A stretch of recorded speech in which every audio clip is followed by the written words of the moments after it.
تخيل إنك تطعن إنسان 22 طعنة وبعدها تقف في المحكمة بعد ما يتحكم عليك ب21 سنة وأنت بتضحك وبتقول بكل هدوء إنك أنت الضحية وكنت بتدافع عن نفسك. القصة دي حصلت فعلا مع فارج فيكنس، واحد من أخطر الشخصيات في عالم البلاك ميتال. بس السؤال هنا مش عن الجريمة، السؤال إزاي إنسان يعمل كده بقلب بارد ويبقى مقتنع بنسبة 100% إن هو صح؟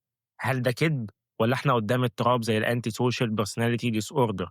فخليك معايا النهارده هناخد نظرة عميقة جوه مخ إنسان مشكوك كتير جدا إنه يكون سايكوباتي. كريستيان فارج اتولد سنة 1973، طفل نرويجي. والدته كانت بتقول إنه بيحب يقعد لوحده، وفي بداية الطفولة بتاعته سافر العراق لأن والده كان شغال عند صدام حسين على مشروع معين. وهنا كريستيان اكتشف حاجة غريبة كانت أول مرة يتعرض ليها، وهي فكرة العنصرية أو التمييز العرقي بناء على اللون.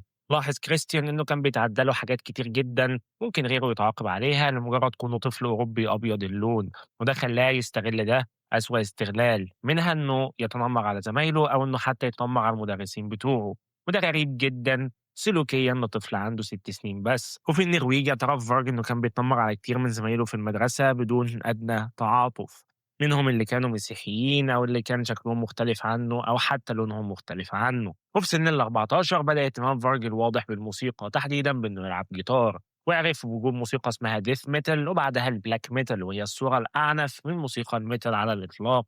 وبعدها بكام سنة فارج عمل مشروعه الموسيقي الأشهر بيرتسون. الغريب إن الفرقة دي كلها فرقة بلاك ميتال مكونة من شخص واحد بس، شخص بيعزف بيلعب درامز وكمان بيغني. ووقتها غير اسمه لفارج فيكنس مع ان كان اسمه كريستيان فارج، وده علشان كريستيان دي معناها انه مسيحي والراجل كان سيتانست او شيطاني او بيعبد ابليس، فبالتالي ما ينفعش ابدا يكون اسمه على الديانه اللي هو بيعاديها. وبعدها ولان الدنيا ضيقه وعدد الفرق محدود والبلاك ميتال سين كان صغير، اتعرف على شاب اسمه ايستن اوسيتش المشهور بيورونيموس، شخص مؤثر جدا في عالم البلاك ميتال ومؤثر في قصه النهارده، فاتمنى تفتكر اسمه وشكله لان احنا هنحتاجه قدام. وبالمناسبة لو وصلت لحد هنا فأنت غالبا لسه مهتم بالمحتوى اللي أنا بقدمه، فانزل اشترك في القناة عشان عايز أوصل 100 مشترك قبل نهاية الشهر ده. المهم إن يورانوماس كان شخص مؤثر جدا، يعني مؤسس فريق كبير في البلاك ميتال اسمه ميهم، كان عنده محل بيبيع فيه هدوم وسي ديز لفرق اسمه هيلفيتا، ودي بالنرويجي معناها الجحيم أو النار. وكان كمان عنده شركة إنتاج موسيقي، وقال لفارج فيكنس إنه قادر ينتج له ألبومات بيرتسون كلها، وأنتج لفارج ألبوم فعلا تكفّل فارج بمصاريفه، وفعلًا الألبوم ده باع كويس جدًا، لكن يورونيموس ما أنتجش منه تاني، لأنه قال له بمنتهى البساطة الفلوس اللي جات دفعتها في إيجار المحل، وإن أنا أفضل مشغّل المحل ده لأطول فترة ممكنة، والموضوع هنا عدّى. وقتها المحل ده كان بيمُر بأزمة مادية وكمان فرق البلاك ميتال، فاقترح أويستن أوسيتش على فارج فيكنس إنه يعمل interview يكون شبه الحاجات اللي بتتعمل كدعاية أو إعلان، عشان يجيب زباين للمحل بتاعه. فكرة عبقرية يمكن، لكن فارج قال حاجات كتير في الانترفيو ده عدت كل الحدود. في الانترفيو فارج عدى كل اللي ممكن يتقال. فارج اتكلم عن الديانات السماوية بشكل وحش، قال انه سيتانست او ابليسي او بيعبد الشيطان، وانه قتل حد قبل كده، وقال انه حرق اكتر من كنيسه في النرويج، اشهرهم كنيسه اسمها فانتوف تستقبل شيرش. واتحبس فارج بيكنس بسبب كلامه ده، على الرغم انه ما كانش عليه دليل الا انه قعد 6 اسابيع في السجن. ولما طلع يورانومس كان قفل المحل بتاعه علشان خاف من اللي حصل. وعلى الرغم من انكار فارج لكل اللي توجه له الا انه استخدم صورة الكنيسة دي وهي محروقة كالبوم كفر اسمه اسكي بالنرويجي معناها حرفيا رماد. فتفتكر هل ده تمرد او حب للانتقام ولا حب لانه يبقى مختلف؟ واللقطة دي كانت لقطة فاصلة في حياة الطرفين، لان الاتنين يعتبر ما تعاملوش مع بعض تاني الا علشان يسجلوا بس ألبوم الفريق اللي اسمه دوميستراس دوم سيتانس. ومن وقتها فارج ما بيتكلمش مع يورانومس تاني لحد يوم 10 أغسطس سنة 1993.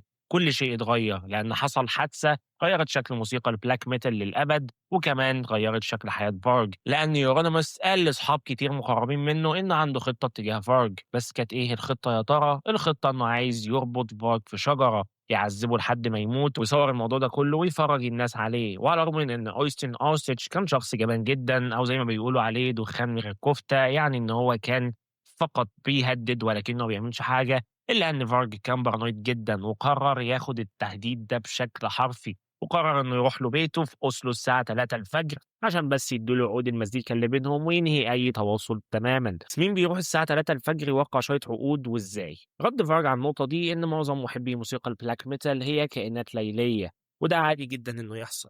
وبالفعل فارج فيكنس ساق من المنطقة اللي ساكن فيها لحد أوسلو لبيت يورونيموس ودخل عليه، وحصل مشادة كلامية بين الاتنين، وفارج طعنه 22 طعنة متفرقين، منهم طعنات في الظهر، طعنات في الدراع، والطعنة الأخيرة كانت في الجمجمة بتاعت يورونيموس.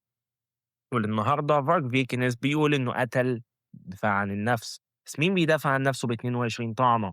وليه معظم الطعنات في الظهر؟ وإيه دافع الجريمة؟ وليه فارج فيكنس بيتكلم عن الجريمة دي وبيتباهى بيها في كل فرصة تجيله؟ وليه بتاخد تهديد من شخص أنت عارف إنه غالبا مش هيعمله؟ ولما اتحبس فارج فيكنس اتوجهت له تهم تانية من حرق 3 كنايس، وإنه عنده 150 كيلو متفجرات و3000 طلقة في بيته. وكان رد فعله أو تبريره للموقف ده إنه يعني محتفظ بيهم في حالة لو بلده النرويج حصل عليها اعتداء أو دخلت في حرب. وبالمناسبة فارج فيكنس هنا كان بيتكلم بمنتهى الجدية وما كانش بيهزر، وقضى فارج سنينه في السجن بيعمل موسيقى بلاك ميتال، وقعد يبعت رسايل لفرق البلاك ميتال التانية إنهم كلهم فشلة وإنه بيتوعدهم لما يخرج، وعمل جماعة نازية جوه السجن على الضيق أصلا. إيه هتعملوا في السجن غير كده؟ يعني أكيد مش تبقى مواطن صالح. وبعد خروج فارج من السجن راح فرنسا وعاش هناك في مزرعة صغيرة، فتح أكتر من قناة يوتيوب اتقفلوا كلهم بسبب آرائه العنصرية، وأكونتات تويتر بتاعته كانت بتتقفل، وألف أكتر من كتاب بيحكي فيهم قصصه في عالم البلاك ميتال. ما كانش بيفوت ولا فرصة لحد النهاردة إنه يشتم فيها هيرونيموس أو يعلق على فكرة إنه قتله.